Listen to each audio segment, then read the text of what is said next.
এই দোয়াটা শিখে নেন, ইনশাআল্লাহ আপনার জীবনের সমস্ত সংকট কেটে যাবে।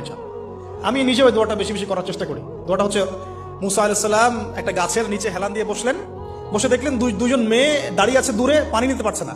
লোকজন পানি নিয়ে যাচ্ছে, ওরা দাঁড়িয়ে আছে বেচারি। মুসা আলাইহিস সালাম গিয়ে বললেন, কি সমস্যা আপনাদের?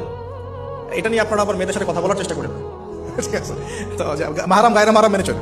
তারা বললেন যে আমাদের বাবা অনেক বৃদ্ধ মানুষ, আমরা পানি নিতে পারি না যতক্ষণ না আমাদের কম পানি নিয়ে চলে যায়। মুসা আলাইহিস সালাম একটু বললাম না, ফিজিক্যালি খুব স্ট্রং ছিলেন, থাকে না বডি বিল্ডার, সামনে গিয়ে কথা বলে সরব পানি দিতে দাও, তখন মানুষ একটু মূল্যায়ন করে না। তো মুসা আলাইহিস সালাম এভাবে পানি নিয়ে দিলেন এবং বাছুরদেরকে পানি পান করালেন, করিয়ে গাছের নিচে এসে বসে আছেন। বসে বসে তিনি দোয়া করছেন, এই যে দোয়াটা তিনি দোয়া করছেন, রব্বি, একটা নেক কাজ করলেন না, মানুষের উপকার করলেন, নেক কাজ করে এসে গাছের নিচে বসে দোয়া করছে, আল্লাহ এখানে তো আমার খাবার পানি বাসস্থান কিছুই নাই, আমি কি করব? রব্বি ইন্নী লিমা আনজালতা ইলাইয়া মিন খায়রিন ফাকির, রব্বি ইন্নী লিমা আনজালতা ইলাইয়া মিন খায়রিন ফাকির।